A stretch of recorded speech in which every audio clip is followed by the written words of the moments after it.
tujuannya adalah merancang pengulang, gitu ya. Jadi ini sebetulnya juga bagian dari, gitu ya, cuma karena waktu itu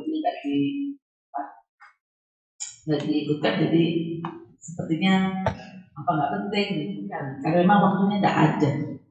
Ya, yang sekarang ini ya, memang dibutuhkan Anda banyak belajar sendiri ya. Tapi prakteknya itu harus ini. Kenapa? Dipraktikkan, ya.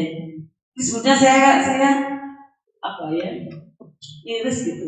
Oh, lalu setiap anak itu pernah membuat larutan, pernah membuat suspensi, pernah membuat teh sirup, meskipun kelompok. Tapi sekarang kan enggak, ya kan? Satu kelompok dibagi sub lagi. Jadi setiap anak hanya pernah membuat larutan, hanya pernah membuat suspensi, dan hanya membuat teh sirup. Meskipun diskusinya barengan ya, tapi tentunya kalau kita mengerjakan kita lebih ingat sebetulnya ya. Nah itu yang saya sedang mencoba memproduksi kurikulum yang baru, karena bagaimanapun juga kalau saya timbang-timbang itu jumlah SKS pelayanan dari industri kok banyak di pelayanan gitu, padahal di industri kita juga butuh hal yang harus kita ketahui ya. Ini beberapa pustaka yang bisa Anda lihat, tentunya Anda baca, kemudian tentunya kalau ada yang edisi yang baru Anda cari edisi baru ya. Nah ini beda prinsip emosi sama krim. Ini perlu ada harus dua kepala gitu. Sama-sama sistemnya emosi, ya. Sama-sama sistemnya emosi. Apa itu sistem emosi? Ada yang bisa? Apa itu emosi? Nanti slide kita agak banyak, tapi mungkin akan saya skip dan saya ambil yang penting aja. Anda bisa baca di ini. Apa emosi? Sistem dua fase, air dan fase minyak, berdispersi dibantu oleh emulsifying agent. Ya, jadi emosi adalah sediaan cair ya, di mana ada dua fase yang tidak saling campur, gitu ya. Kalau umumnya, kalau biasanya kan air minyak gitu ya, tidak saling campur, tapi dimungkinkan dengan bantuan namanya emulsifying agent atau emulgator. Ini sama, dua-duanya sama sistemnya. Cuma yang emosi itu kita kalau kita ngomong emosi ya bayar kita cair gitu. Kalau krim setengah padat, ya. Kenapa kok bisa setengah padat dong sama-sama emosinya? Karena di krim itu minyaknya ada yang padat atau setengah padat, sehingga dalam proses pembuatan tentunya agak sedikit berbeda, ya. Kalau emosi cukup diaduk saja. Nanti kita bicarakan kenapa perlu diaduk ya. Cukup diaduk saja. Tapi kalau yang krim harus diapain? Ya harus dilelehkan dulu karena kan tadinya padat ya. Harus kita samakan konsistensinya, ya kan? Harus kita samakan konsistensinya.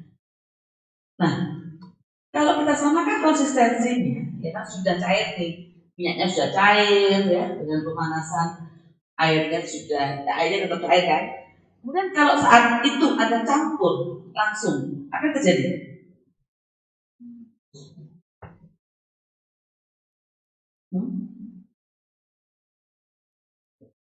Oh saat itu ini kan minyak dari minyak padatnya sudah dilelehkan cair ya. Nah airnya sudah cair juga. Kalau saat itu saya campur apa yang terjadi? Misalkan apa?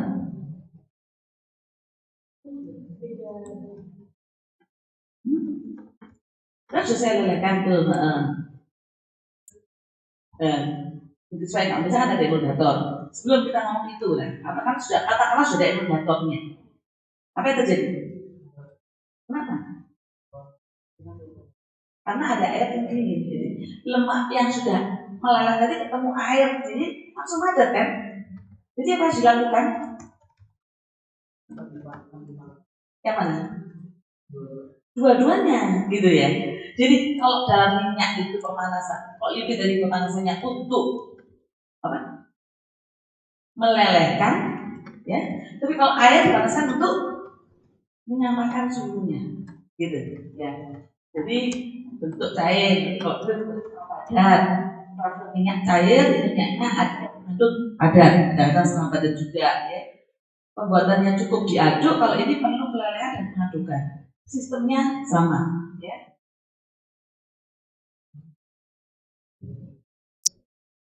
Kalau kita bicara emulsi, jadi kalau kita sekarang bicara sistem ya, entah itu krim, entah itu minyak cairnya, apa emulsi cair, itu yang kalau kita ngomong emulsi klasik itu yang tipenya ya, kalau air minyak atau minyak air, ya tipenya oil in water atau water in oil.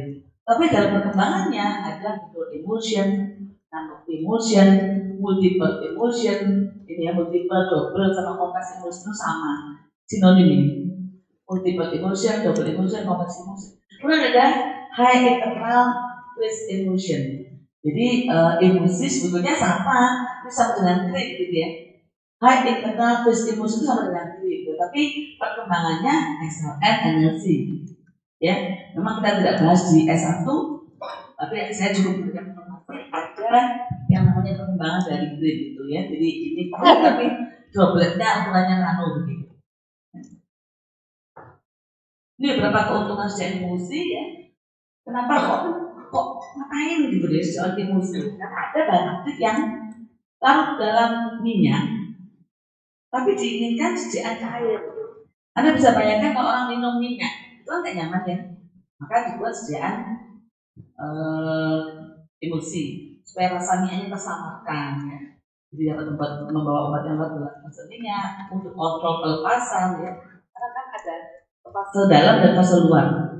Jadi Anda kan sudah belajar dengan disolusi ya. Disolusi itu kan apa sih? Kalau tablet ya diuji disolusi, apa uji? Ada uji apa sebetulnya? Ya, larutnya siapa? Dan aktif. Artinya dia lepas ya. Nah kalau kita biasa di sini kita mau rilis, kalau di semi solid itu ya. Jadi lepasnya bahan aktif dari matriks basisnya itu. Nah kalau emulsi karena ada fase dalam dan fase luar, katakanlah obat itu berada pada fase dalam, maka butuh waktu ya, kita bisa mengontrol pelepasan itu, gitu ya. Sementara penggunaan eksternal untuk krim, tentunya krim untuk eksternal ya, nggak ada yang untuk orang ya. Itu spreadability-nya lebih bagus. Ya. Kemudian mudah tercucikan dan lebih elegan, banyak-banyak sekian kosmetik itu emulsi atau krim karena lebih elegan dan karena ada faktor minyaknya, ya maka kalau dioleskan kulit itu lebih lembut ya, ada minyak yang bersifat emulien. Nah ini penggunaan emulsi ada yang tujuan topikal, ada tujuan sistemik. Ini ingin saya tunjukkan meskipun Anda tahu, saya tahu Anda tahu ya kalau minyak sama air campur ya kayak gitu yang sebelah kiri kan gitu ya. Untuk kejadian sebelah kanan, kenapa dibuat seperti sebelah kanan? Karena kita ingin memungkinkan, ya enggak? Kalau kita biarkan kan bisa tuh, maka kita coba memungkinkan dengan cara apa? Dengan diaduk, ya kan? Kita mencoba memungkinkan dan diaduk. Coba di rumah. Kalau mengadukannya semakin cepat, bagaimana droplet-droplet itu terbentuk? Lebih kecil atau lebih besar? Lebih kecil, oke. Jadi semakin cepat Anda mengaduk, maka droplet minyak itu menjadi lebih kecil.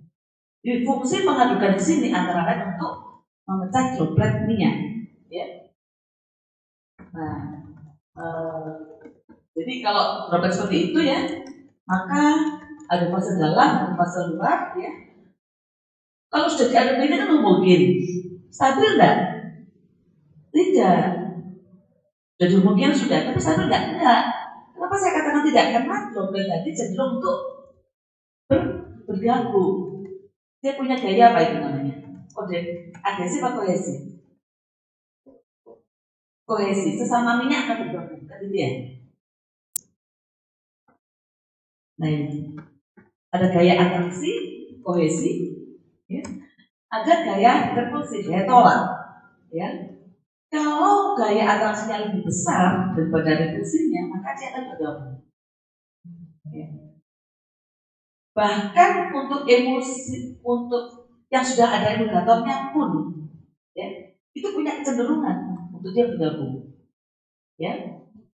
Jadi kalau sudah bergabung, mendekat, ya, sesama droplet mendekat, selama filmnya masih ada, kita disebut sebagai flokulasi. Ya. Jadi kalau kita kocok, bisa lagi, bisa campur kembali. Makanya kita sebut sebagai reversible. Ya. Sementara kalau bergabungnya itu sudah lebur, ya, selaput filmnya itu sudah lebur, maka kita sebut sebagai coalescence atau irreversible. Dikocok tidak bisa, tetap sudah memisah. Ya, yang akhirnya kita sebut sebagai breaking, pecah. Nah, ini emosi. Ini emosi, ya. Ini apa kira-kira? Ini saya potret opor ayam. Ini kuahnya opor. Tantan itu kan juga emosi. Ini sesungguhnya seperti ini. Jadi ada droplet kecil, ada droplet besar, ada setengah besar. Gitu. Nah, ini kalau dibiarkan, maka droplet itu akan cenderung bergabung. Ya, selama tadi gimana? Selama masih bisa dikocok kembali, it's okay. Makanya obat itu kalau ada emosi tulis kocok dahulu. Ya. Droplet ukuran besar akan mempunyai daya tarik yang lebih besar daripada droplet yang berukuran kecil. Jadi setelah dia bergabung, maka dia punya kemampuan lagi terus bergabung gitu. Makanya kenapa kok dikatakan ukuran droplet itu bisa menjadi parameter ketidakstabilan emosi. Paham ya? Misalnya nih, saya punya dua sejak emosi. Pertama ukurannya sama, saya cek apa? Saya quality control gitu ya, stabilitas. Sama-sama ukurannya, lebih kurang rata-rata. Udah saya simpan selama 3 bulan, yang satunya lebih besar dibandingkan yang A gitu. Maka kita bisa katakan bahwa yang B yang lebih besar tadi, lebih besar kan tidak stabil, lebih tidak stabil karena meskipun dia belum memisah secara benar gitu ya, maka dia punya kecenderungan lagi untuk ya ini. Nah ini gambarannya ya, gambaran destabilisasi emosi.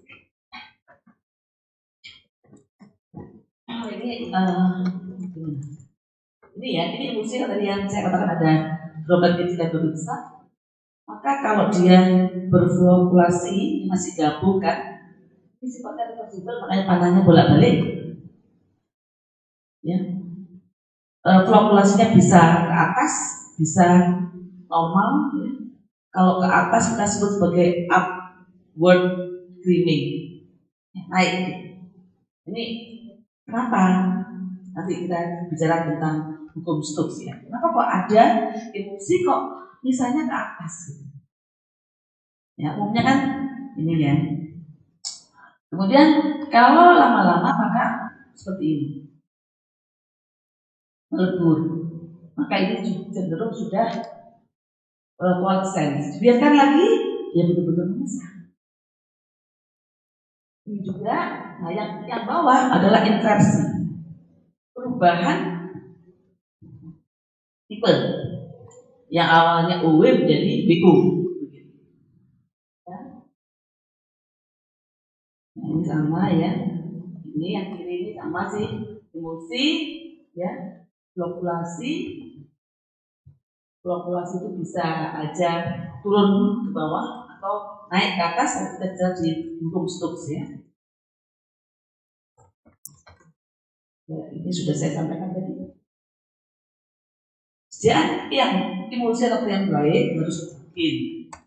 Jadi kalau setiap kali Anda membuat sejak Anda harus tahu dulu kondisi baiknya itu seperti apa supaya Anda bisa mengupayakan ke sana ya. Harus mungkin ukuran droplet sekecil mungkin.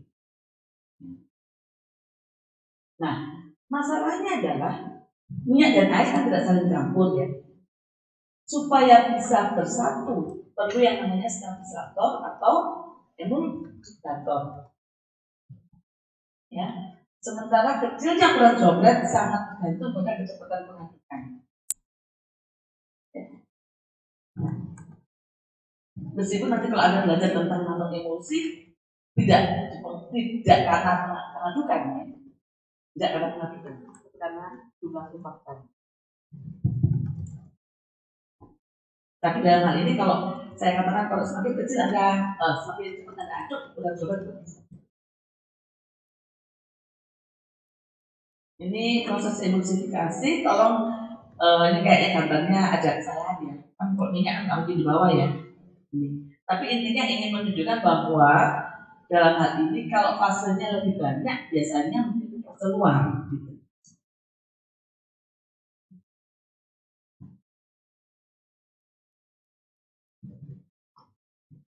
Oh, kalau tengah-tengah ada yang mau tanya silakan ya supaya nggak lupa.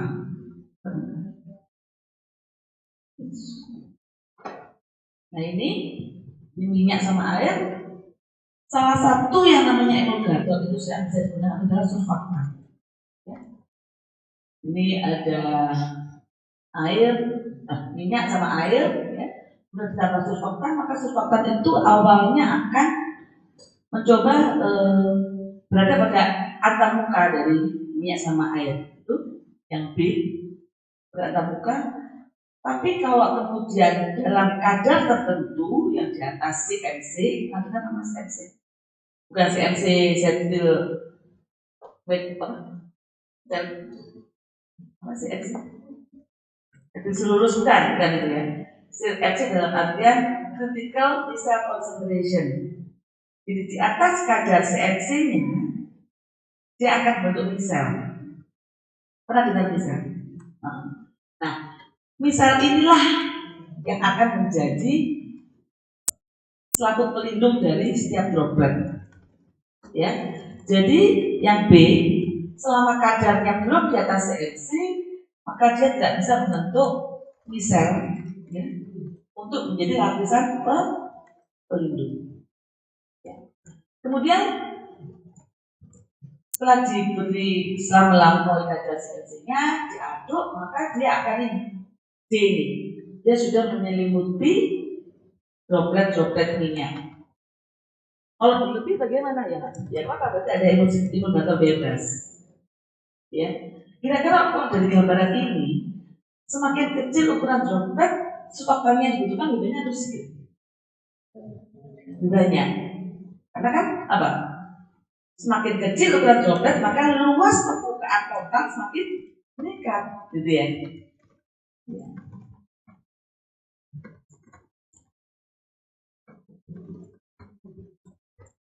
Nih, formula emulsi secara umum ini, ya. Di fase minyak, fase air, emulgator. Ini kita ngomong fase ya,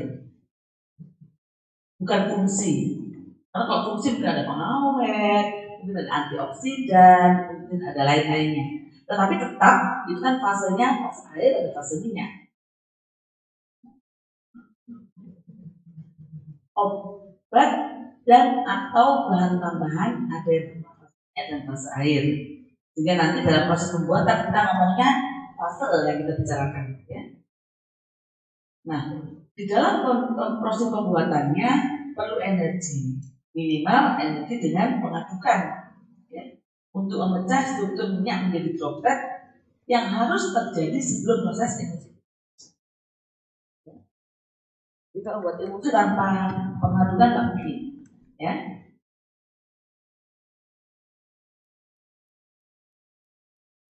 Ini prinsip kerja emulgator penting ya. Kerja emulgator. Satu, menurunkan tegangan permukaan. Kenapa minyak sama air nggak bisa bercampur? Karena beda tegangan permukaan antara minyak sama air itu sangat tinggi. Ya.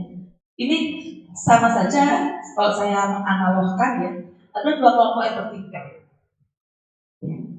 Bersempitkan ya, nggak bisa campur. Maka perlu orang ketiga untuk mendamaikan, gitu ya, menurunkan tegangan itu. Ya, jadi dengan mekanisme satu menurunkan tegangan permukaan. Apa yang bisa dan apa yang bisa menurunkan tegangan permukaan? Surfaktan. Ya. Surfaktan. Kedua adalah bentuk lapisan pelindung. Tadi kan saya katakan setiap droplet-droplet yang terjadi akibat pengadukan itu diberi lapisan. Nah, lapisannya ada yang monolayer, ya lapisan film monolayer, lapisan film multilayer, ada lapisan pelindung yang bermuatan, ada lapisan zat padat yang terabsorb di permukaan droplet. Ini tergantung jenis emulgator yang kita gunakan. Ya. Kalau saya terlalu cepat, nah ini saya bicarakan satu yang menurunkan tegangan permukaan, surfaktan. Jadi energi bebas sistem adalah tegangan permukaan kali luas permukaan.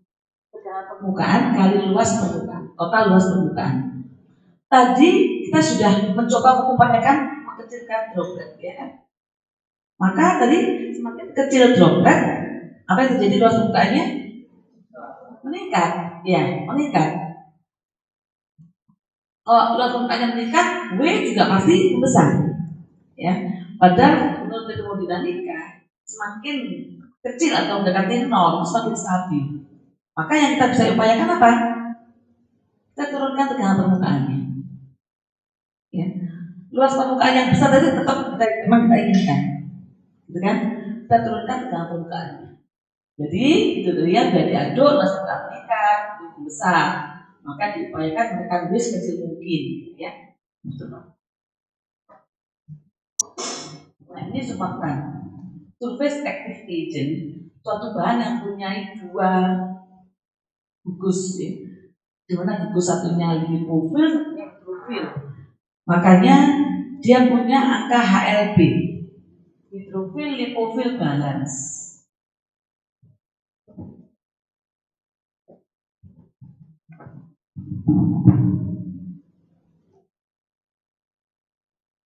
Ini yang lipofil. Kenapa kok digambarkan seperti ini? Ini CCCC ini maksudnya gitu ya. Ini hidrofil. HLB adalah hidrofil lipofil balance. Jadi kalau ini semakin besar, ya, maka kemudian melarutkan di fase air, gitu ya. Kalau semakin besar, kalau HLB semakin kecil, maka berarti yang besar, maka lebih melarutkan di fase minyak. Nanti tipe emulsi salah satunya dipengaruhi oleh ini, sifat HLB dari surfaktan.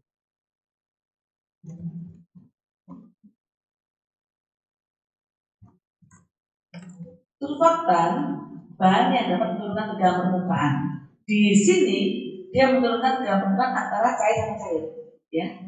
Tapi dia bisa juga gas sama cair.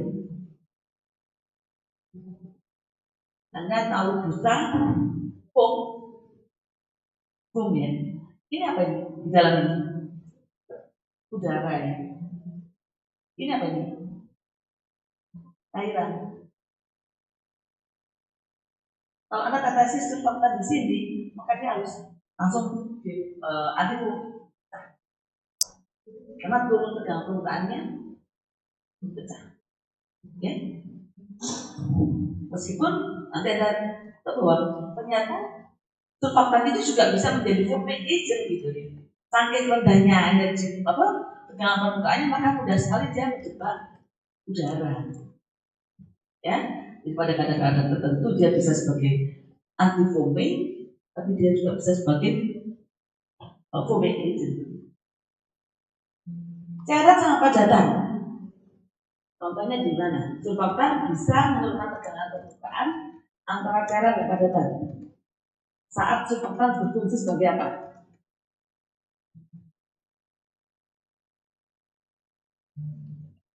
Waktu di fisika farmasi kan sudah disampaikan toh, salah satu fungsi surfaktan adalah sebagai wetting agent. Wetting agent itu apa? Pembasah. Itu problem yang sangat problematik saat kita membersihkan apa? Suspensi. Nah, saya senang ya kalau dia nyambung gitu ya. Jadi kuliah ini nyambung. Suspensi sudah kuliah kemarin. Karena kalau tegangan permukaannya si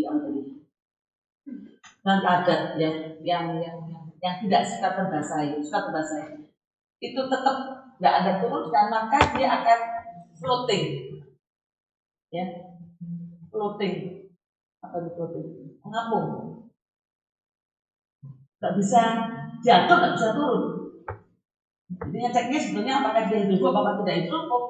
Anda kasih air, Anda aduk. Kalau dia turun, Jadi dia tidak hidrofób. Jadi jangan Anda anggap kalau tidak larut itu selalu hidrofób, tidak. Ya. Karena kalau Anda ngaduk tepung terigu itu nggak larut ya, tapi kan bisa diaduk homogen kan. Tapi kalau coba Anda ngaduk talak nggak bisa. Ya. Nah, kenapa kok bisa seperti ada bahan hidrofób ini? Ini partikelnya itu sebetulnya ada apa?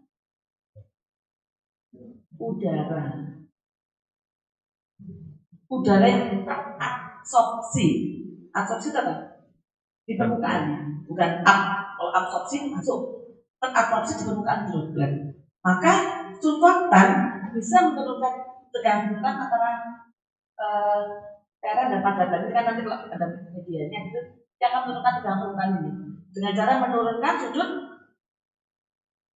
kontak. Masih ingat ya? Sudut kontak permukaan. Jadi lanjut ya.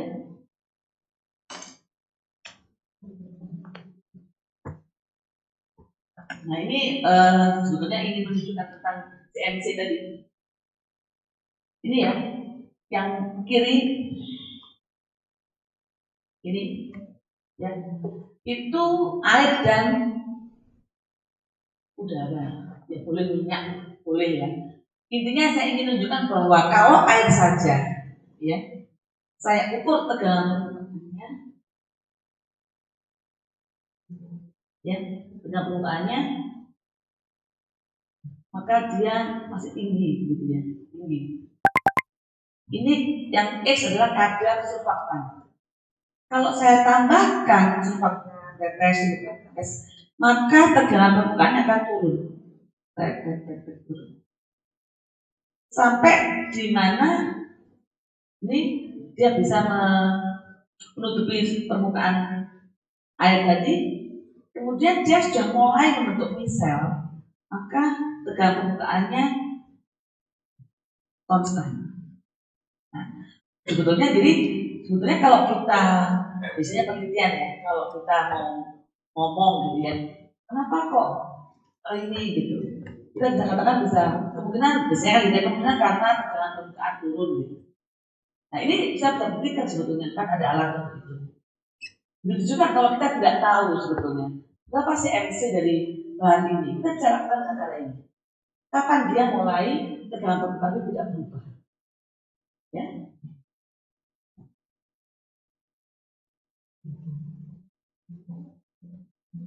Nah tadi sudah. Jadi setelah dia membentuk misel, dia setelah ada di atas CMC-nya, jadi maka dia bisa membentuk lapisan film monolayer. Ya, kalau setiap droplet punya lapisan, maka kalaupun dia kumpul, ya nggak nyatu. Tapi itu akan kita sebut sebagai coalescence tadi. Bukan coalescence, kan flocculasi. Ya, belum coalescence. Nah, kalau yang membentuk lapisan pelindung itu sama monolayer ini kan, surfaktan juga. Jadi surfaktan setelah kita mengetahui penjelasan ini, dia bisa berfungsi sebagai emulgator dengan mekanisme apa saja. Berarti sudah menurunkan tegangan permukaan dan membentuk lapisan monolayer, film monolayer ini. Nah, kemudian ini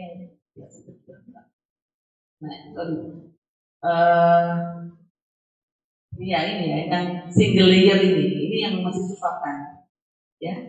Tapi kalau kemudian ditambahkan katakanlah langsung dengan polimer pun, maka polimer itu akan untuk double layer. Ya. Seringkali Anda lihat formula itu dia menggunakan juga emulgator yang monolayer, menggunakan yang double layer gitu untuk meningkatkan stabilitas fisik dari emulsi. Ya. Jadi untuk semakin tebal lapisannya maka kemungkinan dia bergabung menjadi lebih sedikit. Selain itu kita ngomong polimer ya. Berarti polimer berbentuk dengan mekanisme apa?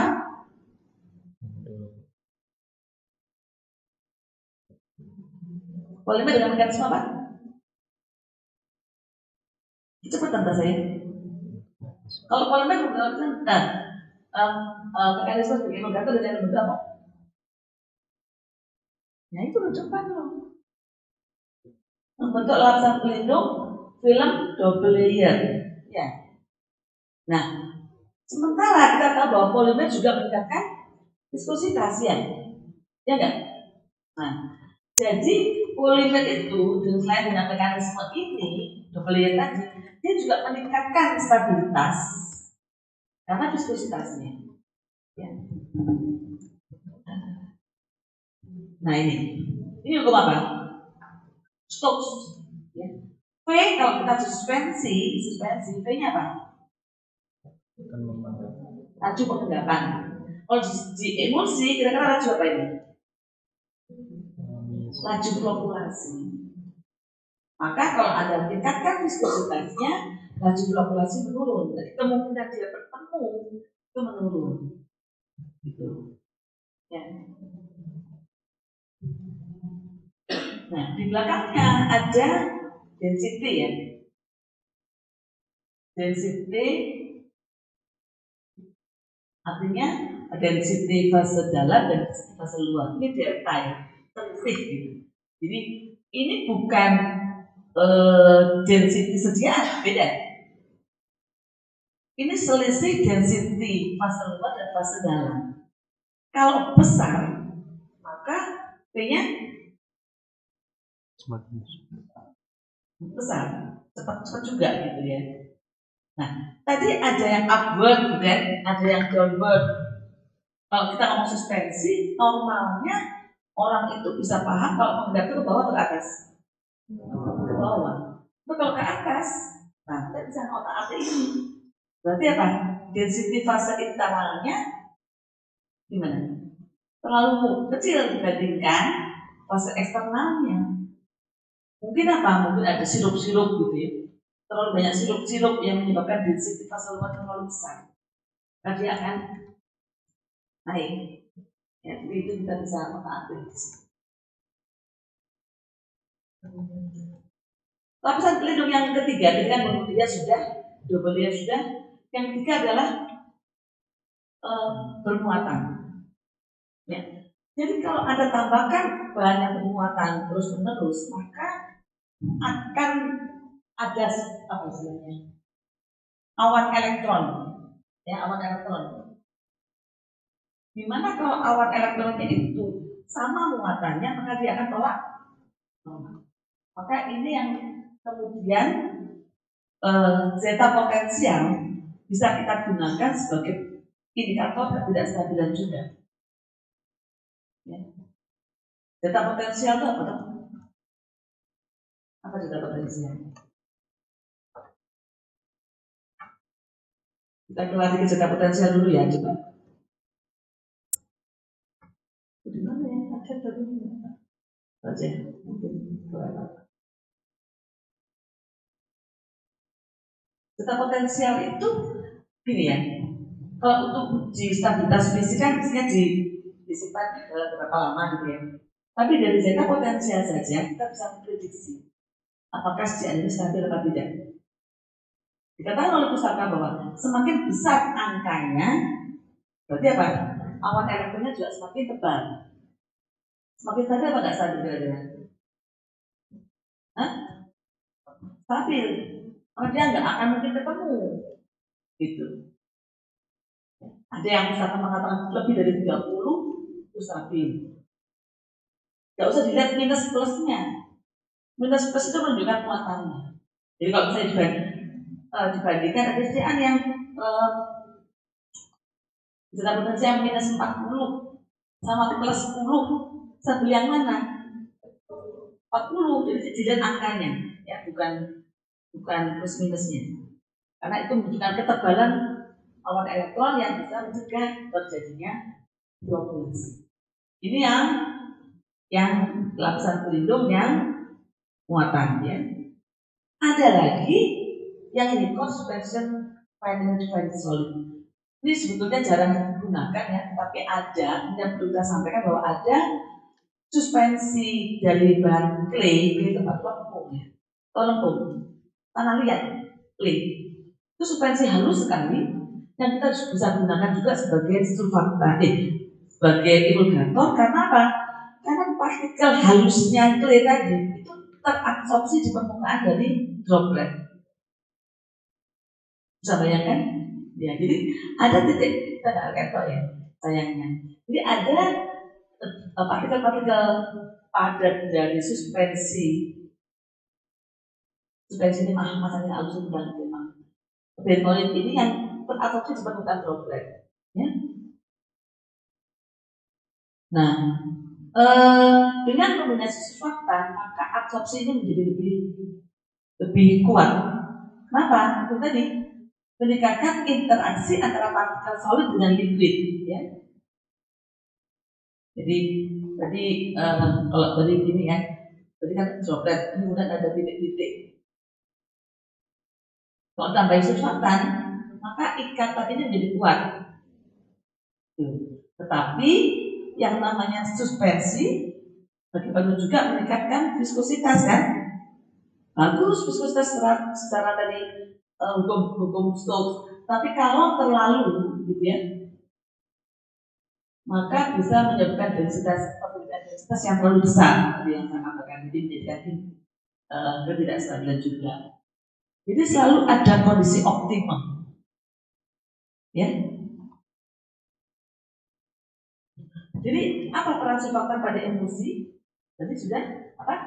Kalau kita nggak baca ini, satu, menurunkan permukaan, kemudian lapisan pelindung film monolayer, kemudian bermuatan. Kalau memang misalnya N-alauryl sulfat, turun surfaktan, tapi dia ada punya muatan, ya. Kalau polimer tadi mekanismenya apa? Membentuk lapisan double layer. Double layer, meningkatkan viskositas. Ya. Kalau dia punya muatan, maka dia juga punya, misalnya CMCNA. Ya kan dia punya sumbangan muatan yang bisa.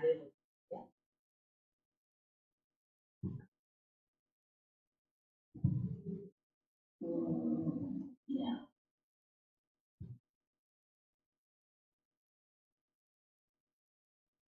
Kadar surfaktan yang tinggi dapat menyebabkan terjadi emulsifikasi spontan. Ini pada mikroemulsi ya. Mikroemulsi itu surfaktannya cukup tinggi, sehingga pengadukannya nggak terlalu harus kencang gitu. Ya karena itu tadi dengan banyaknya surfaktan tadi maka dia bisa menggelar sistem kecil.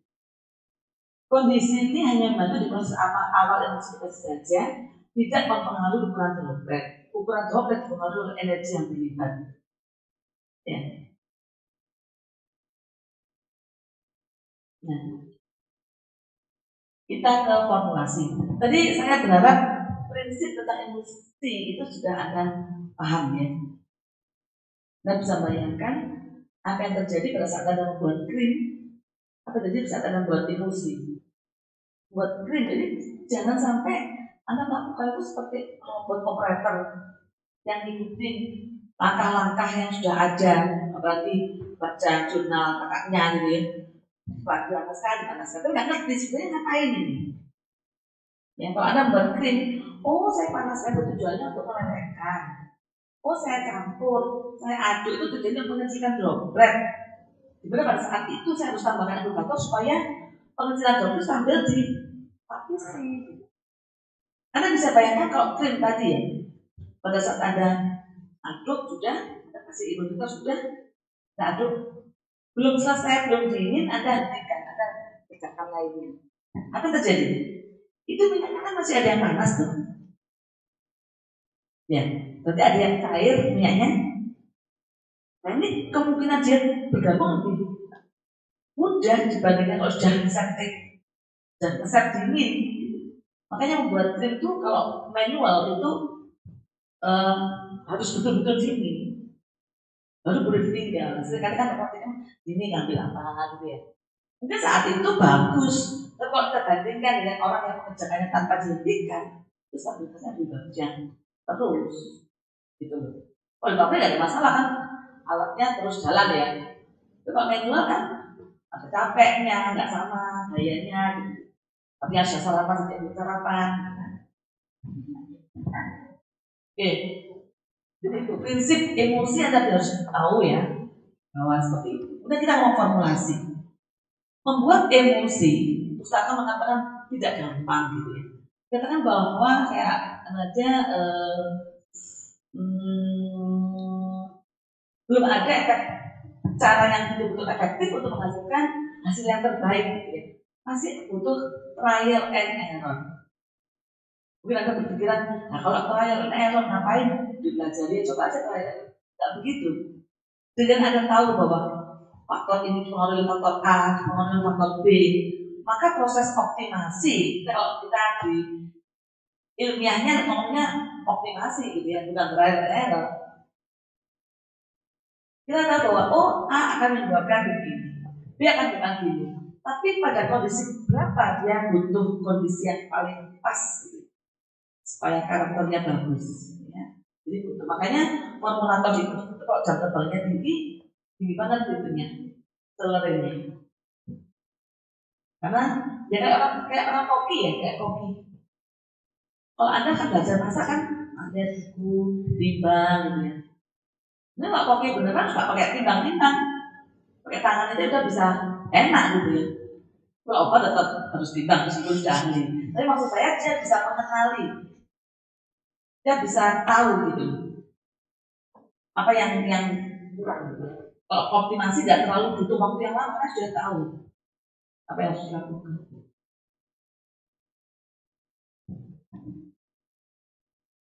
Nah ini untuk tadi kan kita mau formulasi, kita harus tahu kondisi ideal.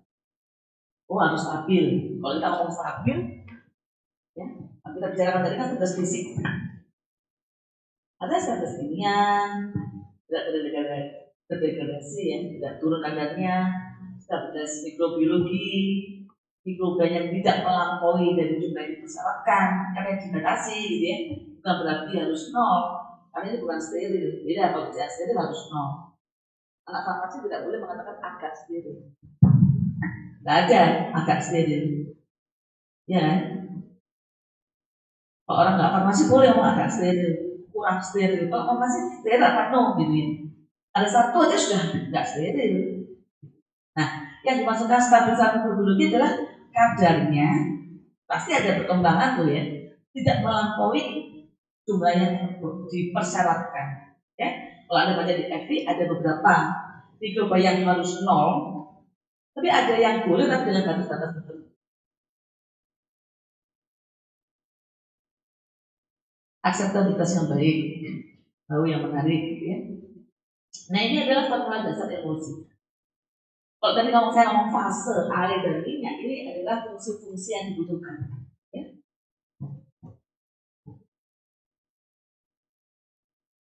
Pengawet yang selalu ada pasti ada pengawet. Ya. Kenapa? Kenapa butuh pengawet? Ya, pasti ada apa pengawet? Kenapa butuh pengawet? Jangan Anda jawab karena ada fase air gitu. Karena kalau itu saja nggak benar. Karena kalau itu saja jawabnya, karena ada fase air di galon butuh pengawet dong. Kalau Anda beli air di galon ada pengawetnya nggak? Nggak ada. Makanya izinnya kan bukan di Menkes ya, apa? Tapi di perdagangan. Beda sama yang kayak minuman, ada kan minuman yang ada rasa-rasanya itu kan pengawetnya. Kalau air di galon itu nggak ada nutrisinya, makanya nggak butuh pengawet. Jadi emulsi apa? Ada nutrisi. Ya itu bahan organik itu jadi nutrisi bagi bakteri kan, maka butuh pengawet. Antioksidan hampir selalu dibutuhkan. Kenapa? Apa? Kita biasakan belajar bernalar. Karena kalau ada biasa, misalnya ujian, ini di slide yang mana ya? Itu berarti akan menghafal, nggak paham. Kok pengambilan katanya lebih tinggi dibandingkan hanya hafal. Kira-kira kenapa? Kok hampir pasti butuh antioksidan. Tadi komponen dasar emulsi apa tadi? Air sama minyak. Nah, minyak cenderung mudah teroksidasi. Ya, jadi sebetulnya kenapa saya ngomong cenderung? Karena memang nggak semua minyak mudah teroksidasi, gitu ya. Makanya tadi saya katakan hampir semua ada antioksidan. Jadi yang minyak udah nggak saya. Nah, lipid cair, lipid itu bisa cair, setengah padat, bisa padat, ya. Dimana lipid sendiri punya karakter, ya. Saya nggak banyak diskusikan di sini. Nanti kalau ada S2 belajar tentang SLN, energi, kita mengenal mempelajari tentang karakter lipid, gitu ya. Di sini ini aja. Terus humektan, apa itu Mbak?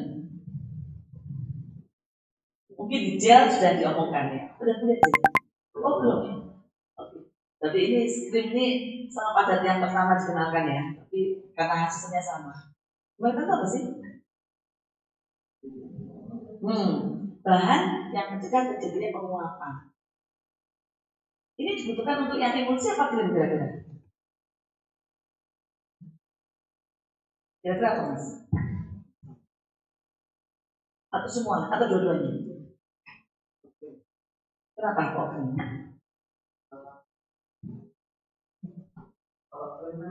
Ya biasanya bisa dua-duanya. Bisa water inaway, bisa air water.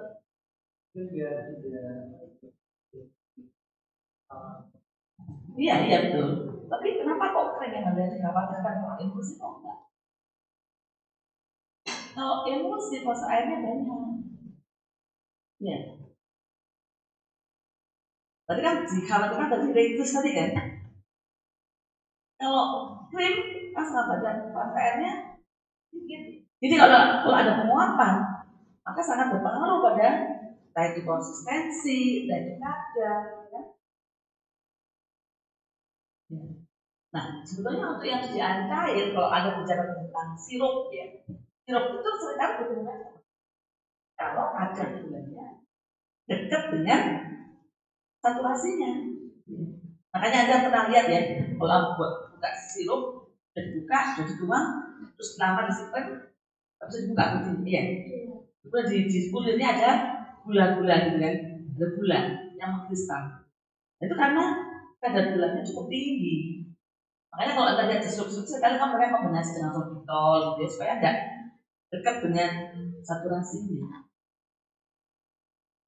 Kalau dia dekat saturasinya, nguap dikit ya, teknis gitu. Tapi namanya kalau di cair bukan humektan, tapi apa? Sebetulnya mekanismenya sama. Yang dia menahan air dengan cara nanti loh. Kekuatan apotekernya adalah ada mekanisme. Mungkin operator tahu tambahkan ini, tapi why? Tidak bisa menjelaskan. Anda harus punya kemampuan itu. Kenapa? Contohnya apa sih? Humektan. Contohnya apa sih? Anti-competitive agent. Bahan polymol. OH-nya banyak. Ya. Apa? Gimana kalau OH-nya gimana? Dia bisa mengikat air dengan ikatan hidrogen gitu, ya. Ya harus menghabiskan sampai evaluasi. Nanti yang formula-formula saya repasi lompati saja, Anda bisa baca sendiri ini antioksidan ya, bagaimana mekanismenya ya. Jadi antioksidan itu lebih seperti tameng sebelumnya ya. Dia juga mudah teroksidasi. Jadi dia yang menghadapi. Ya. Nah, karena emulsi itu ada fase minyak, fase air, maka Anda memilihnya antioksidan yang mana yang dibutuhkan tergantung di mana bahan yang mudah teroksidasi itu berada. Kalau di lautan air misalnya, di bahan-bahan yang larut air, ya Anda pilih antioksidan yang larut air. Pengawet. Nah, pengawet saya nggak baca semuanya. Yang jadi perhatian adalah kenapa pengawet ini meskipun pengawet nggak sih? Ada pengawet. Ada ya.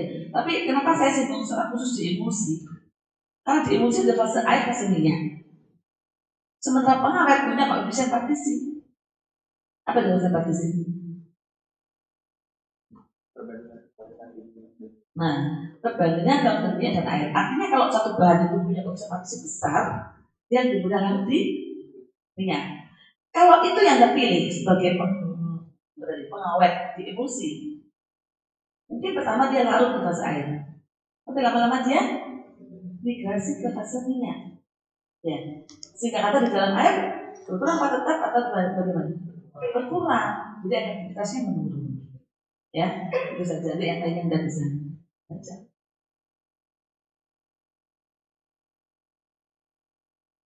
Ya, ini perhitungan prediksi kadar pengawet bebas gitu, yang efektif untuk emulsi.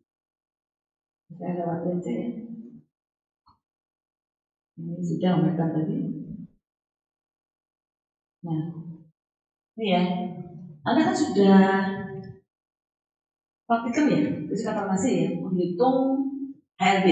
Sudah, oke, saya nggak ulangi. Jadi kalau Anda membuat krim, Anda cek minyak yang di minyak apa saja nih. Oh, ada 4 yang minyak. Anda membuat krim apa ini? OW atau WU? Ya. Maka Anda cari berapa HRD itu minyak A untuk OW, minyak B untuk jadi WOW gitu. Jadi Anda bisa menghitung total HRD itu dari sistem. Ya. Baru Anda kemudian mencari surfaktan yang mempunyai HRD butuh sama dengan HRD kebutuhan sediaan. Ya,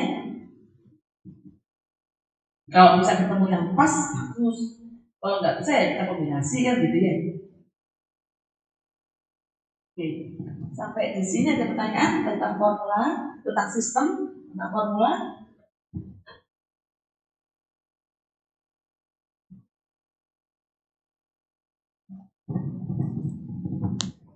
Barangkali Anda pikir mau tanya apa gitu ya.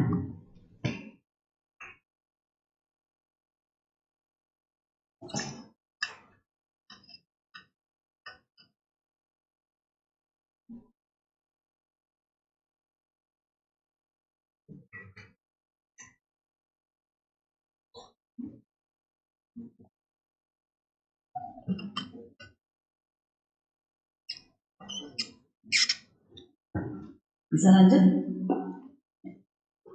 Kita ke pembuatan dan karakteristik setelah evaluasinya. Nah, ini saya ingin menunjukkan dari jurnal gitu ya, data gitu ya, katanya masuk ke generasi ini SNCV, Standar Nasional itu mengharapkan bahwa lulusan itu punya kemampuan literasi gitu. Literasinya tidak hanya literasi yang diharapkan dimiliki, literasi data, literasi humaniora, artinya kita bisa membaca emosi gitu ya. Kemudian literasi, tentunya lagi literasi apa itu ya? Pokoknya intinya itu tiga-tiganya harus dimiliki. Mekanik kalau nggak salah. Jadi kemampuan membaca data, kemampuan bisa membaca manual gitu ya. Tapi tentunya tidak setiap prodi harus tiga-tiganya itu menonjol ya. Mungkin kalau prodi sosial kemampuan literasi humaniora yang lebih tinggi, dari yang teknik kemampuan literasi mekanik yang lebih tinggi gitu ya. Tapi kita harus punya. Nah, di sini ada data ya. Sebetulnya tanpa ada judul yang di bawah ya. Nanti kalau ada skripsi jadi membuat tabel, membuat kurva, itu upayakan kalau tabel tanpa judul pun, ya misalnya hilang tabelnya itu kalau apa terlepas itu, Anda sudah harus bisa membaca tabel itu. Maka harus jelas apa sih angka-angka yang di dalam tabel itu, satuannya apa, itu harus jelas. Nah ini kalau kita lihat di sini ya, tanpa ada keterangan di bawah, misalnya X surfaktan, E-nya droplet surface area, droplet surface area. Kemudian ada beberapa polimer yang PPA 1612, PPA 1614, ya. Ada kasinit, ada non-ionik gitu. Ini Anda bisa ngomong apa ini?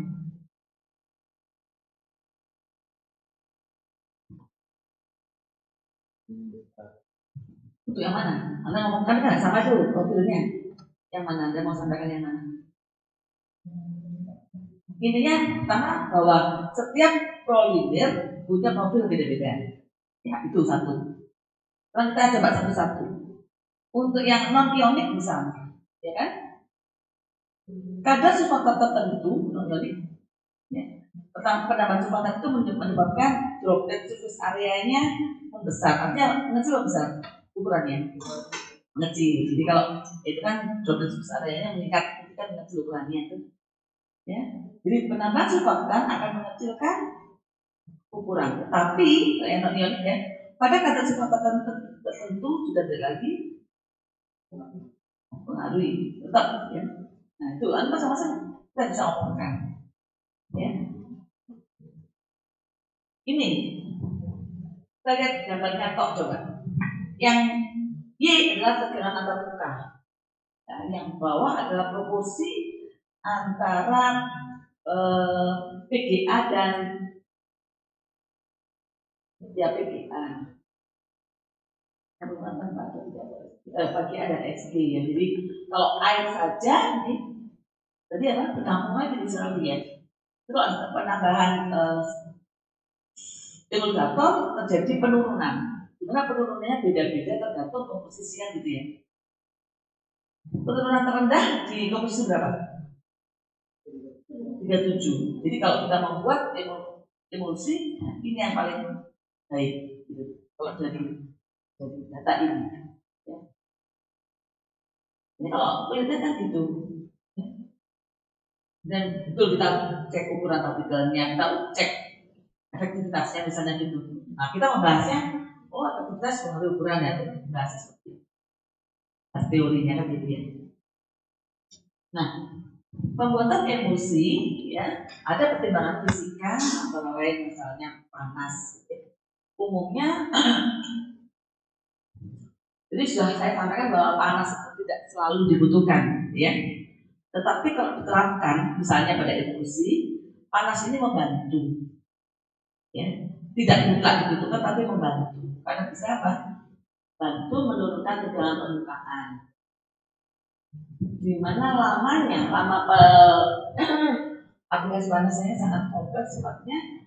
Saat awal dibutuhkan, tapi kalau lama-lama, kalau semakin lama, menyebabkan peningkatan kolisi. Ya, jadi bisa coalescence. Ini pengaruh peningkatan suhu. Suhu itu malah lama gitu.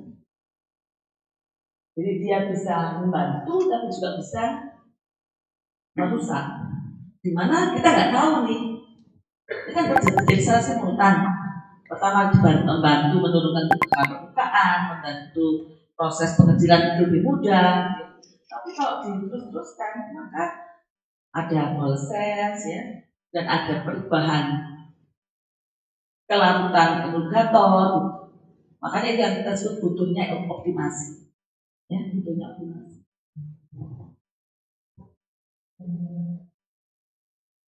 Nah, emulsi cair tidak perlu pemanasan. Atau kalau krim selalu dibuat pemanasan untuk menyalakan diri padatnya. Ya, keduanya butuh pengedukan untuk operasi dropletnya, di mana pencampuran bahannya tergantung pada fungsinya. Jadi tadi kan Anda tahu ya fungsi-fungsi ada antioksidan, ada pengawet, ada apa. Kan dalam proses pembuatannya Anda harus tahu sifatnya apa nih. Cenderung fase air kah atau fase minyak? Ya sudah, ya fase air kemudian fase air, fase minyak kemudian fase minyak. Cek kedua adalah stabil nggak dengan pemanasan. Kalau nggak stabil, meskipun dia fase minyak, ya jangan dulu. Ya. Setelah dicampur pada suhu yang sama, diaduk, pemanasan sudah dihentikan nih, baru yang tidak tahan pemanasan dimasukkan. Ya, jadi Sudah nggak perlu tanya kalau ini KPI dimasukkan kapan Bu? Kalau antioksidan itu nggak tahan panas. Jadi ditambahkan setelah jadi kalau dulu karena nggak ada apa-apa deskripsi ya, korpus emulsi istilahnya. Nah, dalam istilah korpus emulsi. Nah, itu induk emulsi itu. Biasanya terlihat seperti susu gitu ya. Kalau pakai pengaduk itu tetap ini. Jadi kalau sudah mulai membentuk korpus emulsi. Kita pemanasan sudah dihentikan, sudah mulai membentuk emulsi. Anda tambahkan bahan yang tidak tahan panas tadi. Ya.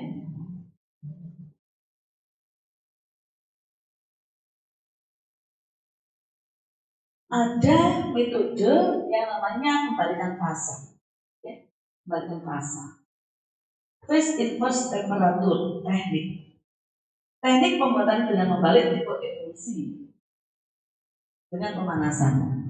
Kenapa kok bisa dengan pemanasan kok bisa berbalik tipenya?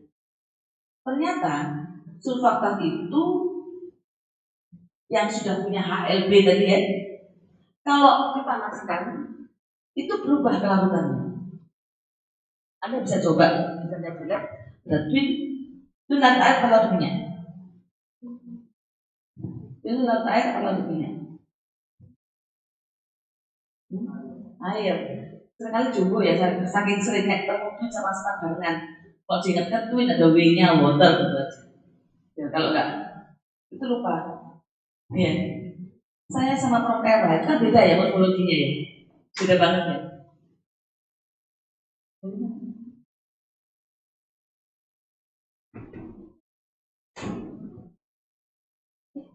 Ini bukan itu.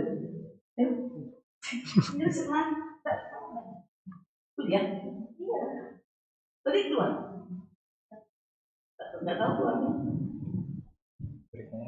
Dan tadi apa? Barusan enggak tahu.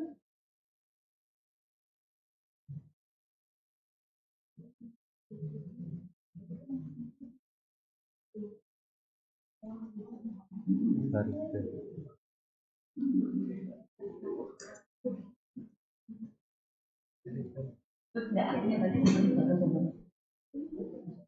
kok nggak paham tiba-tiba gitu. Betul-betul baru paham ya. Ya tolong etikanya ya. Pernah saya praktikum nggak tahu kalau ini ada praktikum. Itu tuh dalam masuk datang ke anak yang praktikum ngasih sesuatu. Nggak ngomong ke saya gitu. Saya sebagai tuan rumahnya kan. Terus kita mau nemu seseorang kan harusnya ngomong, saya mau ketemu si ini, mau nyerahkan ini kan gitu. Ya tolong ya. Ada batas ilmu. Ya. Oke. Kalau ilmu, Anda tuh sekarang kalah sama AI, ya. Anda bisa tanya apa aja di ChatGPT, meskipun kadang nggak benar, ya. Tapi pintar tuh nggak cukup, gitu ya. Justru ada yang penting, ya.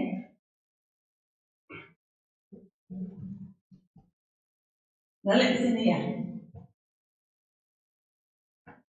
Betul nih. Twin dalam air harus nggak? Campur nggak? Twin itu bentuknya cair ya. Dia campur, ya. Tapi kalau sudah dipanaskan pelan-pelan, gitu ya, sampai suhu tertentu, Anda akan lihat ada kabut. Suhu kabut itu apa? Twin yang tidak larut. Yang awalnya larut menjadi tidak larut. Karena ada perubahan kelarutan akibat pemanasan. Nah, karena yang awalnya larut dia bisa membentuk emulsi OW, tapi dengan dia berubah kelarutannya, maka emulsi atau krim yang terjadi berubah tipe menjadi WO gitu. Ya. Dan dikatakan bahwa krim atau emulsi yang terjadi akibat pembalikan fase itu bagus secara karakteristiknya. Kadang-kadang kalau di praktikum dulu ada praktikum dasar itu ya, ada resep gitu ya. Misalnya membuat emulsi atau emulsi UV. Ya. Tadi kan saya katakan kalau semakin banyak itu kan menjadi fase luar ya. UWI, misalnya mau buat UWI, tapi dalam proses pembuatan dibuat BO dulu. Minyaknya sedikit, airnya sedikit, minyaknya banyak. Di saat itu terbentuk emulsi apa? Yang banyak air minyaknya, berarti emulsi apa? WO. Sudah jadi baru ditambah dengan air sedikit, akan dia akan berbalik menjadi UWI. Jadi tipe pembalikan tipe itu bisa dengan cara pemanasan yang kita sebut sebagai PIT atau dengan akibat program pencampuran. Nah ini harus kita hati-hati kalau ada pemanasan, baca aja. Yang perlu saya tunjukkan adalah ini. Nah, nih.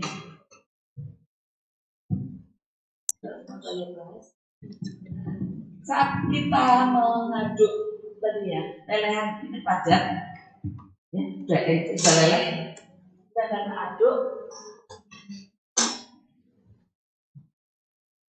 Maka biasanya di sini ada apa? Apa yang kira-kira? Lapisan pemadat.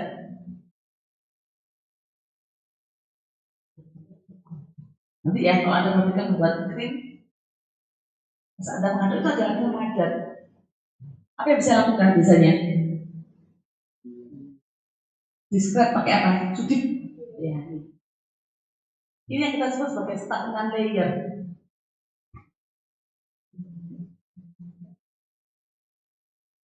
Ya. Kalau di industri proses pemanasan itu dengan menggunakan dinding gini, nggak langsung pakai api ya, pakai dinding yang, nah dinding ini ada rongga kosong yang mungkin saja itu bisa udara, bisa air, bisa tergantung mau suhu berapa. Nah kalau ada begini mekanisme pemanasannya, Anda bisa bayangkan ini bisa mengganggu nggak stagnan layer ini? Ya, ya. Karena tahu bahwa transfer panas ada berapa cara? 3, apa saja? Konduksi, konveksi, radiasi. Kalau untuk proses di sini apa yang terjadi? Ada berapa mekanisme? 2, konduksi dan konveksi. Nah, stagnan layer mengganggu di proses yang mana? Konduksi. Makanya butuh scraper. Nah, ini yang namanya mantel ini. Dinding. Jadi kecepatan pendinginan, kecepatan pemanasan itu tergantung ini. Karena pengaturan kecepatan pemanasan, kecepatan pendinginan itu mempengaruhi tekstur ya. Kalau kita buat krim, apalagi kalau minyak padatnya itu biasanya kan banyak ya. Ada yang dilburnya tinggi, ada yang dilburnya sedang, dan ini mempengaruhi tekstur.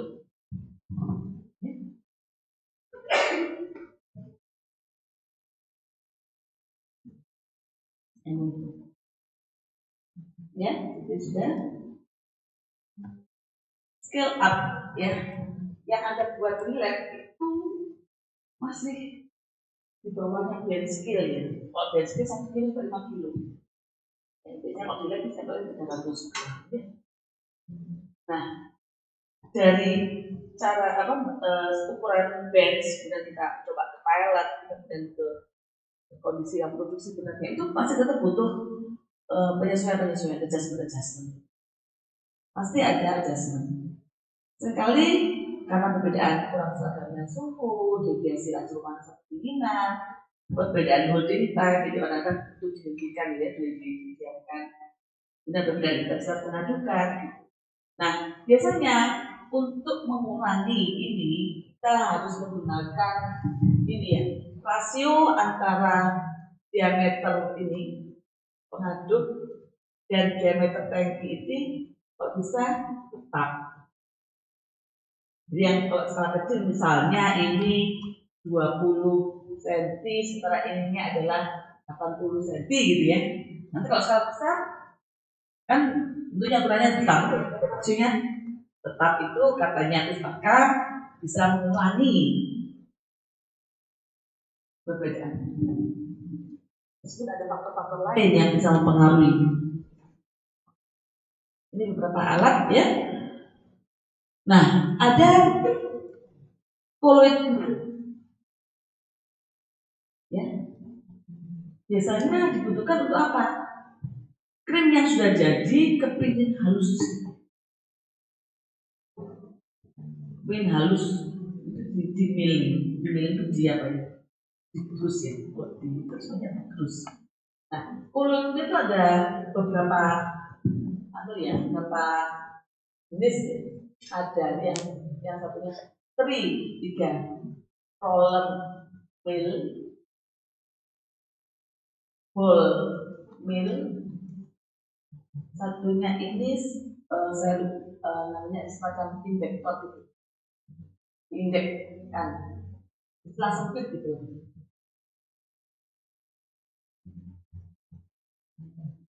Kalau roller mill itu kalau kita nanti nggak lihat ya, karena alatnya kan tertutup biasanya. Tapi sistemnya adalah dalamnya ada tiga bola, di mana ini akan berputar. Ya, jadi kalau misalnya ini alatnya kemudian kerjanya dimasukkan, dia akan menggerus. Ya, jadi lebih halus, dan keluarnya lebih halus. Gitu. Kalau ball mill itu alatnya itu di dalamnya ada bola-bola. Tentunya ukuran bolanya tergantung besarnya ini. Ini benar berputar, kerjaannya dimasukkan. Ya, pada saat dia diputar maka dia akan halus. Saya pernah masuk ke pabrik pembuatan coklat di Jember Kakao, ya. Dia pakai ini, dia menghaluskan masa coklatnya dengan ball mill. Ya. Kalau diinjek itu semacam beginilah ya. Jadi dia dimasukkan ke celah sempit sehingga dengan tekanan tentunya ya, maka yang dihasilkan adalah lebih halus. Scraper untuk tadi ya, vakum. Kalau ada yang mudah teroksidasi maka udaranya di vakum. Bevel ini tadi saya katakan kalau diaduk kan cenderung ada vortex ya. Karena kalau aduk teh itu kan ada cekungan gitu ya. Nah cekungan ini akan sangat mudah udara masuk. Maka kalau kemudian tankinya ada bevelnya, semacam sayap kecil di dindingnya tangki, maka kalau ada gelembung itu kemudian diputar, gelembungnya akan mengenai sirip tadi dan pecah, gitu ya. Tapi perkembangan alat itu terus ada ya. Saya hanya menyampaikan dasar-dasar saja, belakang kalau yang kita bisa baca di laman. Faktor alat yang berpengaruh pada stabilitas dan karakteristik emulsi adalah kecepatan putaran, ya, berpengaruh pada ukuran droplet dan tipe aliran. Ya, aliran turbulen menyebabkan peningkatan distribusi ukuran partikel droplet. Yang bagus itu distribusinya besar atau kecil.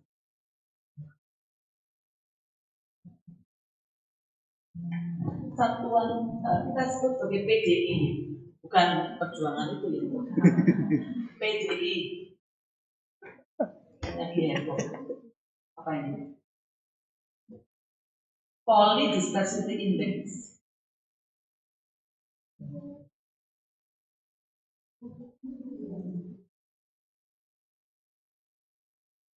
Yang bagus kurang dari 0,3.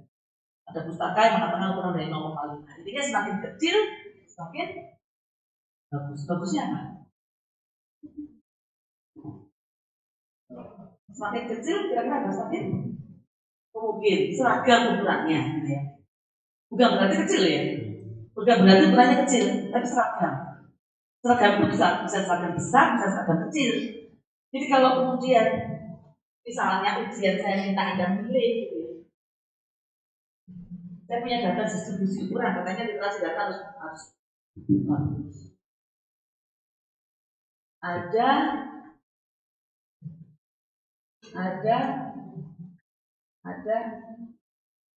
A, B, C. Ini ukuran, ini frekuensi. Anda pilih yang mana?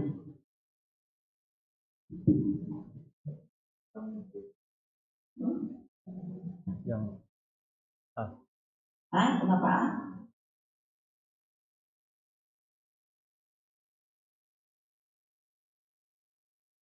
Artinya apa? B artinya apa? Jawabnya. A itu ukurannya kecil dan mungkin ukurannya. Yang B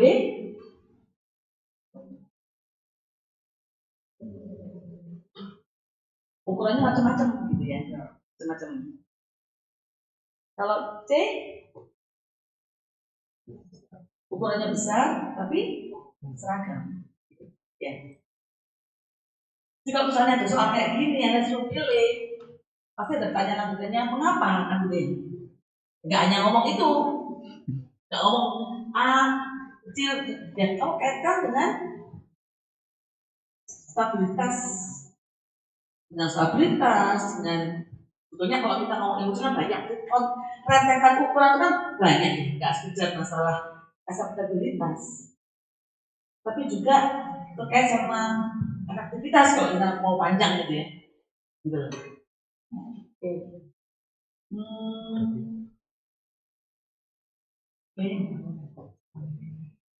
Nah ini akibat perbedaan alat, ya ini coba kita lihat, saya nggak kelihatan, jadi coba kita baca alatnya, ya, bahwa semakin besar viskositas, semakin besar ukuran droplet, ya, kelihatan. Nah, kenapa? Karena katakanlah ya, dengan mesin yang sama, satunya encer, satunya viskus, dia mau memecah droplet, itu mulai mana? Nah itulah, gitu ya. Makanya di masa bimbingan S2 saya, dia mencoba variasinya pada metode. Ada 2 metode, mencoba mencermati metode ini apa karakternya, metode ini apa. Ini kemudian dia akan membahas terkait. Ini juga pengaruh tekanan juga demikian. Ya. Semakin besar tekanan, maka semakin kecil. Ya bisa dimengerti ya kan? Kan mudah. Kemudian ini semakin energi, terus mengadukan. Saya akan coba ini terutama emosi tipe ya. Kalau Anda membuat emosi pasti dicek ya kan, tipenya apa nih, OW atau WO. Bagaimana ngeceknya? Ada beberapa cara ya. Ada apa sih?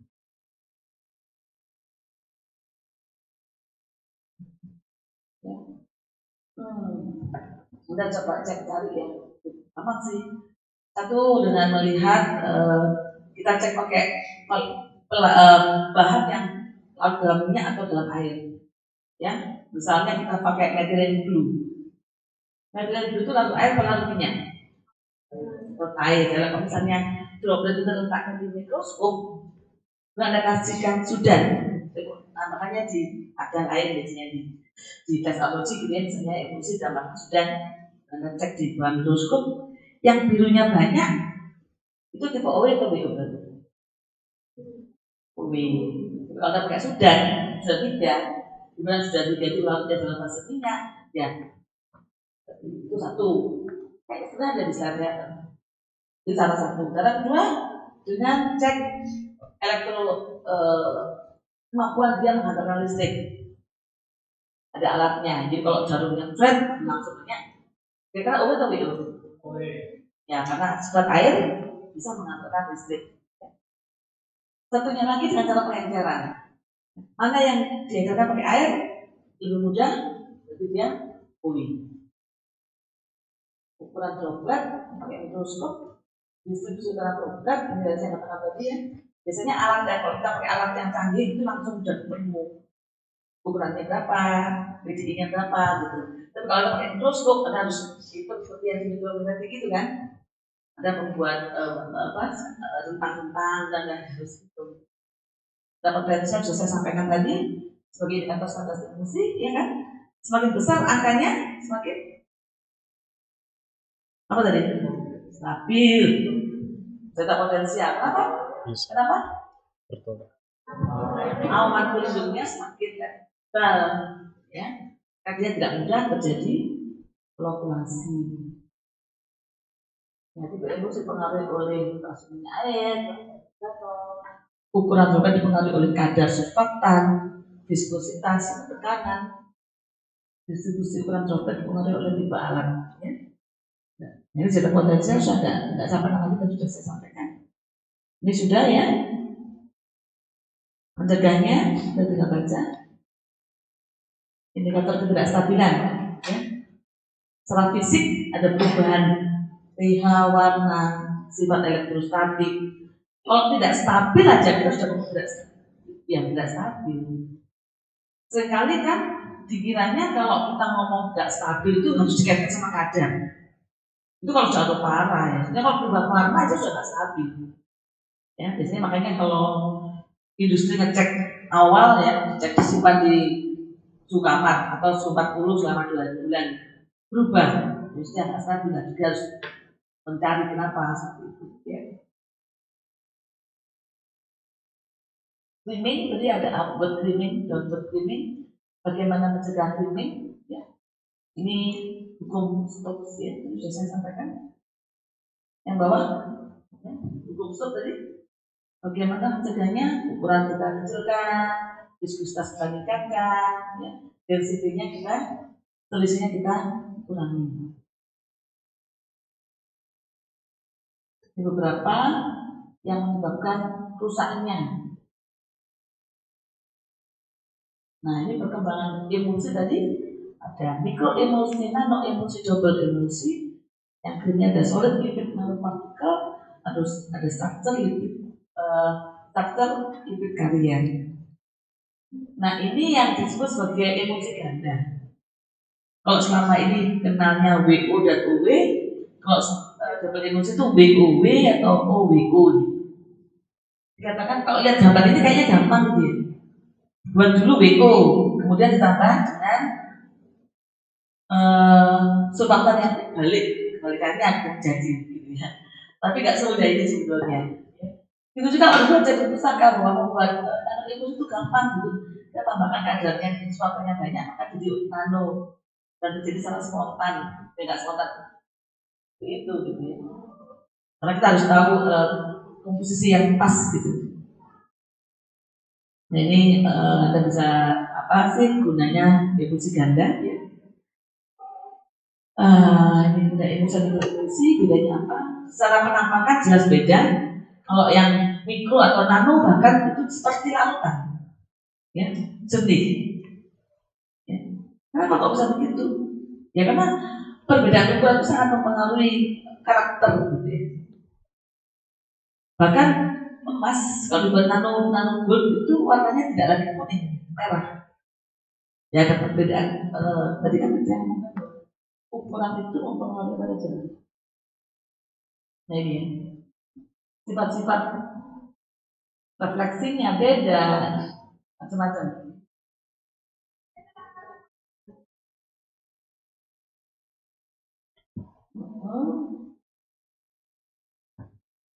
Nah ini evaluasi ya. Ukuran droplet menjadi parameter stabilitas. Kenapa? Tadi sudah ya. Anda sudah menjelaskan. Kalau ditanya kenapa kok ukuran partikel droplet bisa menjadi indikator ketidakstabilan. Distribusi viskositas. Anda sudah farmasi fisik ya. Ini Newton apa non Newtonian?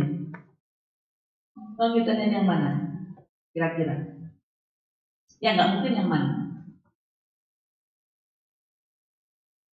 Nggak mungkin dilatannya. Jadi ada kemungkinan kalau nggak plastis ya pseudoplastis. pH zeta potensial tipe ini tipe emosi tadi saya sampaikan. Uji stabilitas, ya. Nah ini protokolnya nggak langsung. Tadi karena sifat teologinya bukan Newtonian, ya. dan cenderung kalau nggak plastis plastis, maka mengukur viskositas sediaan. Kalau untuk ngecek PPP ya, itu tidak perlu dilakukan segera setelah pembuatan. Kira-kira apa yang terjadi kalau ada langsung ngecek? Viskositas itu menunjukkan viskositas sebenarnya atau lebih kecil atau lebih besar. Ini penerapan kuliahnya teologi. Kenapa?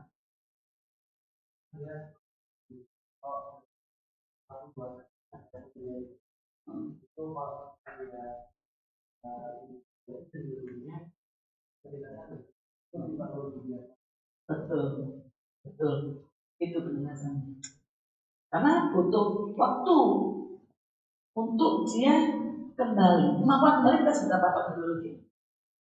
Isotropi. Ada berapa masing-masing kemarin?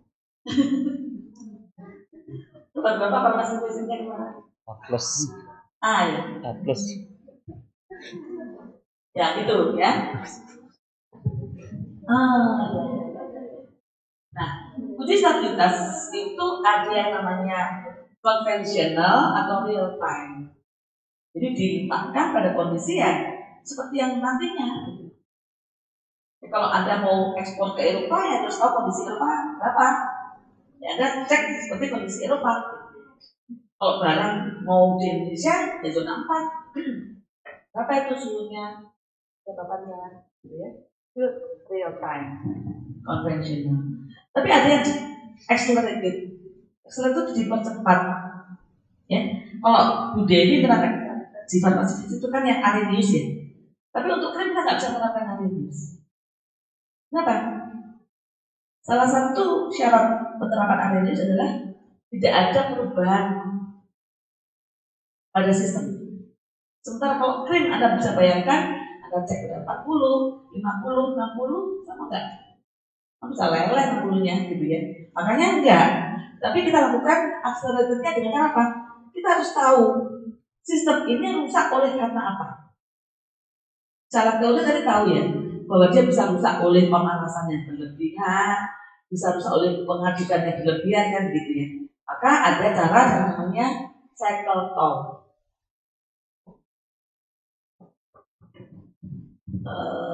Crystal ada cycle talk, crystal testing. Jadi diletakkan pada suhu dingin, ya, kemudian suhu ruangan, ulang-ulang. Terus kristal suhu dan ditoin lagi, nah itu berapa cycle-nya. Kalau ngetes melakukan seperti itu harus jelas. Ada berapanya pada suhu berapa selama berapa menit atau berapa hari, 1 hari misalnya. Ditoin 1 hari itu 1 cycle. Ada melakukannya berapa cycle. Nah, sifatnya ini membandingkan gitu ya. Jadi kita punya standar, dan kita coba bandingkan mana yang lebih stabil. Ini ya, crystal testing. Atau cara gravitasi dengan cara sentrifugasi atau gravitasi. Ya, kenapa? Karena dengan cara ini maka kecepatan ketemu antar droplet itu dipercepat. Ya, maka terjadi jadi gampang rusak. Jadi memang accelerator itu kita menerapkan cara supaya bagaimana dia gampang rusak, tapi kemudian kita bandingkan antara formula untuk bisa mengatakan bahwa ini lebih stabil dibandingkan ini. Kenapa juga gravitasi gitu ya, atau yang pakai sentrifugasi itu bisa pakai untuk cara accelerated? Coba Anda jelaskan dengan kaitkan dengan sifat biologinya dan hukum Stokes. Harusnya kalau saya buat soal saya nggak akan ngomong gitu, kaitkan dengan sifat biologi dan hukum Stokes itu sudah mengarah banget ya. Tapi ini saya coba begitu bisa nggak jawab? Gimana Mas? Semakin besar, jangan ngomong gravitasi ya, semakin besar putaran gitu misalnya ya. Harus sentrifuge misalnya.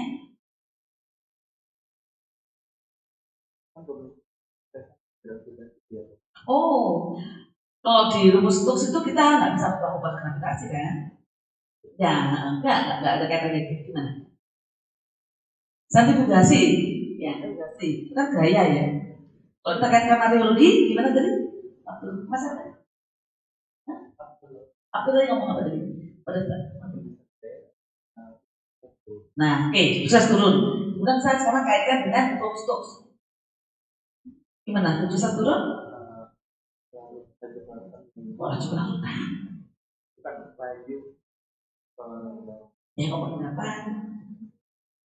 Nah, laju populasi meningkat. Itu sebabnya kenapa cara ini bisa kita pakai untuk accelerated gitu. Ya.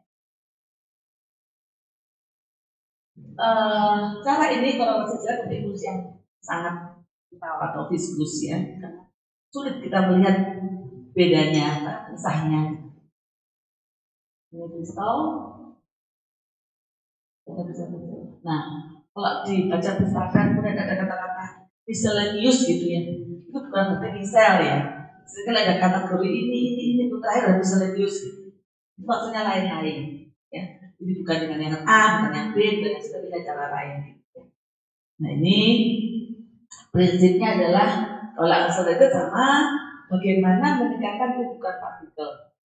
Caranya satu dengan pemanasan, yaitu dengan nah ini prinsipnya tadi ya. Umumnya emosi merupakan sifat domination alir setting system, di mana dengan gaya dia akan menurunkan viskositas, sementara menurut hukum Stokes kan ya, viskositas yang turun maka akan cepat sekali dia berfluktuasi. Ya.